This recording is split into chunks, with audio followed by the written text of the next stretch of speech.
So we'll be learning cooling load calculations by taking an example of hotel sector. Uh, why I had chosen one sector as an example is generally if you take a case study that makes the concepts more clear. So the outcome is at the end of this lecture you would be understanding the concepts of cooling load calculations and not only for hotels but even for other loads like hospitals, industries, you would be able to do such calculations. Yeah, what is cooling load? When you talk about cooling load, we are referring to the design of HVAC system, and specifically there, uh, in order to decide what capacity system means, how many TR or what tonnage of refrigeration system is to be installed, that depends on the cooling load calculations. So the term cooling load is the total heat that must be removed from the building to maintain the desired indoor temperature and the desired moisture levels, that is the humidity levels. So cooling load calculations is basically the estimation of the amount of heat to be removed from the space to be cooled. So in this cooling load calculations, when you talk about load, that load is specifically the quantity Q and its unit would be kilojoules or kilojoules per second. Uh, what are the sources which contribute to the heat load of the building? If you look at that, then we can differentiate them into three sources. One is the heat load because of external factors, that is the heat which is entering from outside. The other is the heat which is generated within, that is the internal heat load.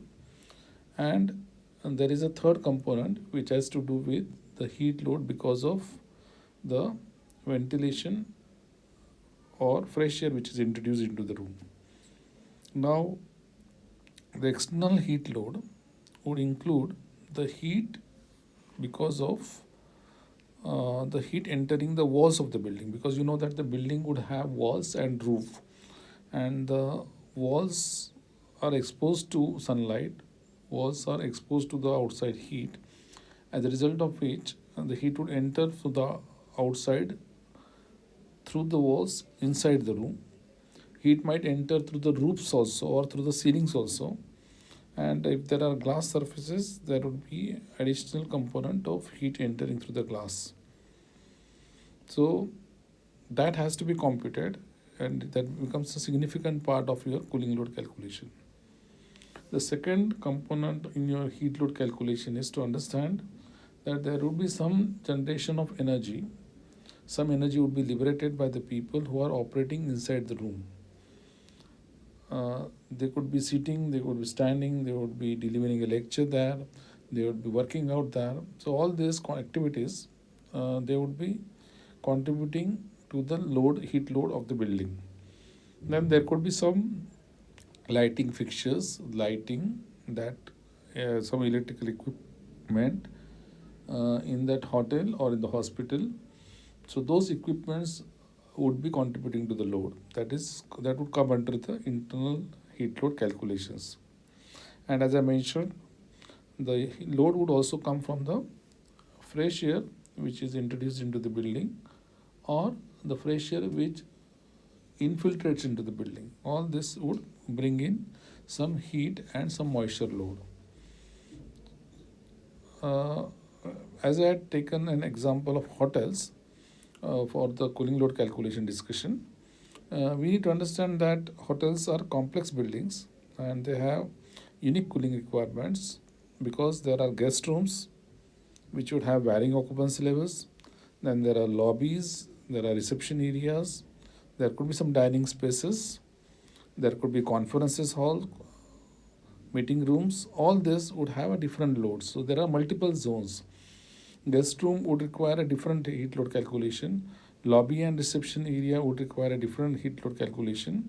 The dining spaces would have a different heat load, and the conference and building loads rooms would have a different heat loads.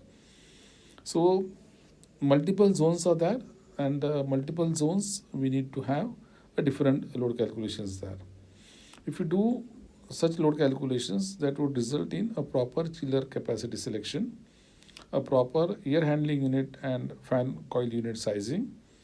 The design would be energy efficient, and it would be an optimal design. It means that we would be avoiding over design, over capacity selection, or we would also be avoiding the under capacity selection. So that is called as avoiding over design or under design. And the operational cost would be optimized, because if the capacity is appropriate, the electricity bill would also be less. So in your load calculations, we would be calculating the transmission heat load, the solar heat gain, the ventilation heat load, the internal heat load, the heat load because of infiltration, and all this would be totaled, and that would come as the total heat load. So the first important part, as you see in this slide, is the heat load through the walls. Okay, so any classical room, if you take a hotel room, if you take, you will have at least four walls, right? And the four walls would be exposed to outdoors, or some would be in the indoor, right? If they are outdoor, then the heat transmission would be more. If they are indoor rooms, the heat transmission would be less.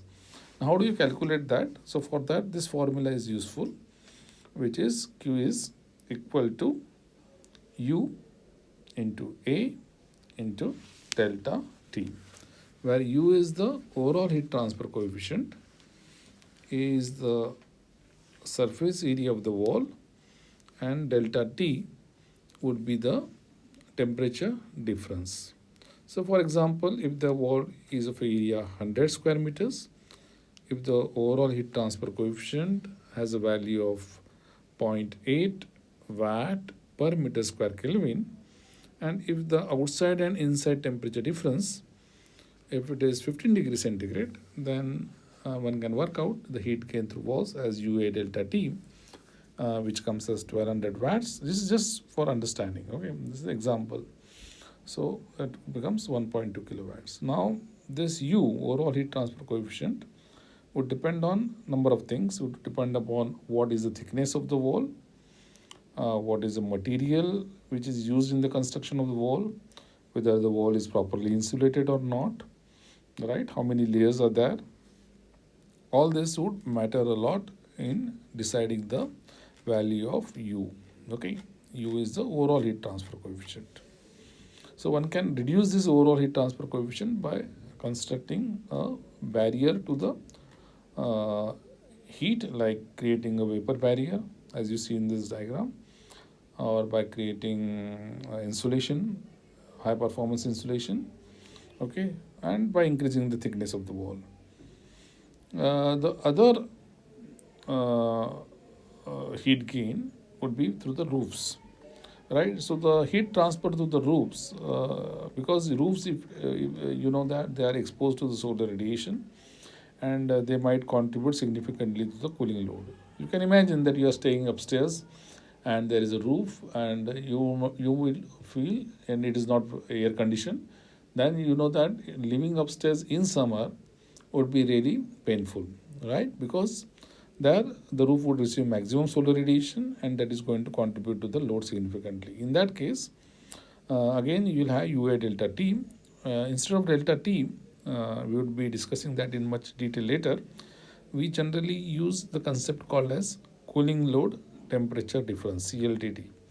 This CLTT, these values are obtainable from the ASHRAE tables, American Society for Heating, Refrigeration and Air Conditioning Engineers tables, and these CLTT values are representative values based on the roof type, color and the time of the day.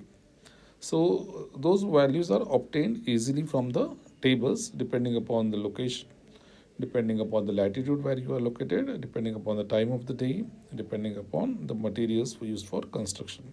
So let us say that the CLTT value you obtain from the ASHRAE table is 25.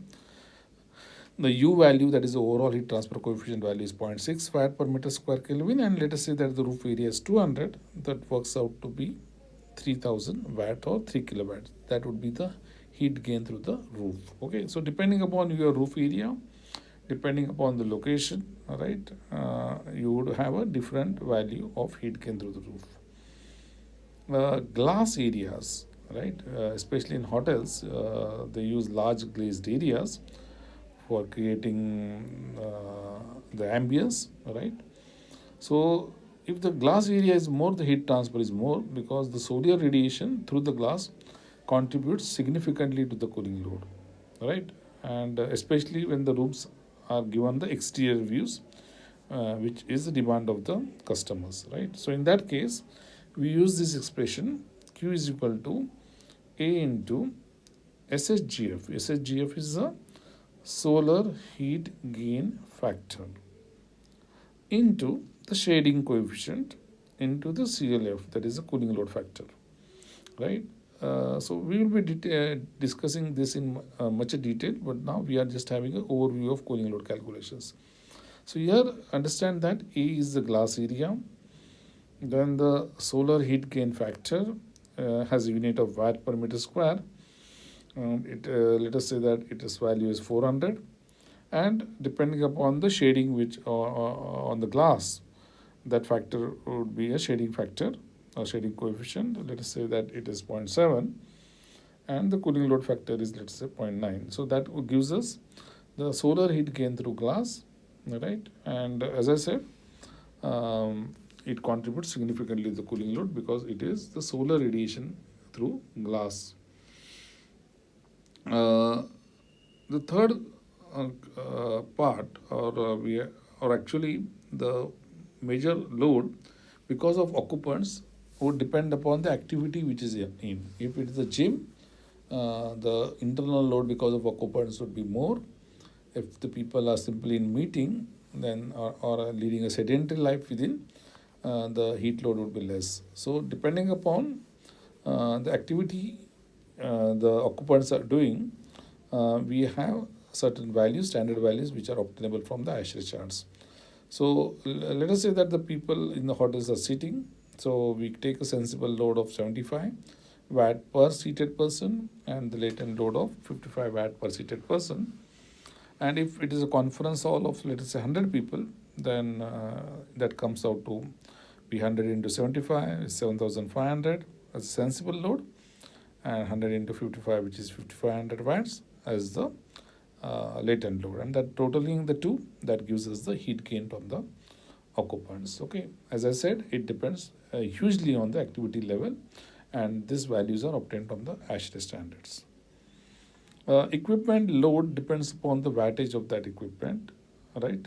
So generally, what we do is that we multiply the wattage with the usage factor into CLF, and that gives us the lighting load. Okay. So all electrical energy consumed by the lighting ultimately has to be converted to heat within that space. Hence, this formula is useful. The wattage into usage factor into CLF. So lighting load is 10 kilowatt. The cooling load will be 10 kilowatt. If you have more energy efficient lighting, then the lighting load is reduced, the cooling load is reduced. Similarly, one might have equipments like refrigerators, computers, appliances, TVs. Okay, their power rating we directly take, and that connected load of that add them up. Let us say that the equipment load after addition of the capacity of that is 15 kilowatt, then the contribution of the cooling load is also 15 kilowatt. So that's simple. So we need to just have the rating of those equipments, the electrical power consumption rating, and that helps us to calculate the heat load from lighting and equipment, which is the internal load. Ventilation and infiltration, these are the two important concepts. And ventilation is basically the controlled fresh air supplied through the HVAC system, whereas infiltration, it is different because it is uncontrolled air entering through the gaps, the cracks, openings, and even through doors. So when you talk about infiltration load, we use the concept called as air changes per hour, ACH. Whereas when you talk about the ventilation load, we talk about how much air is fresh air which is being supplied. Okay, so both cases we need to know the delta T, that is the temperature difference between outside and inside. we need to know the delta omega, that is the humidity difference between the inside and outside, and that helps us to calculate the load. So let us say that you estimated correctly the amount of air changes per hour, and then you have the flow rate. So your formula is now Q is equal to 1.23 into CFM into delta T. CFM is, we are just expressing it, the flow rate in a different unit, cubic feet per minute, and the factor is for conversion. Okay. Delta omega is the humidity difference. Humidity is generally specific humidity we are talking about, that is kg of water vapor per kg of dry air, and delta T obviously has unit of temperatures. Okay, so this way we can calculate the ventilation load and infiltration load by these expressions. Okay, I would show you a sample calculation for a room where, let us say, you have the dimensions of the room, length, width, and height, the floor area. You know the number of occupants in the room is assumed to be 2. You have some lighting load, some equipment load, and some fresh air for that room. So a typical guest room would have this heat load components, that is 0.8 plus 1.5 plus 2 plus 0.25, 0.3 plus 0.5 plus 0.6, 5.95 kilowatts. Okay, and in terms of refrigeration, you know that 1 TR is 3.517. 1 TR is 3.517 kilowatt. So that 5.95 kilowatt comes out to be about 1.69 tons of refrigeration. Okay, so for a typical hotel guest room, then the load, the cooling load would be 1.8 TR. Okay, considering the safety margin. So this way, we do a load calculations, and this is a introductory lecture on cooling load calculations. We will see the concepts, more evolved concepts, in the later classes. Okay, thank you.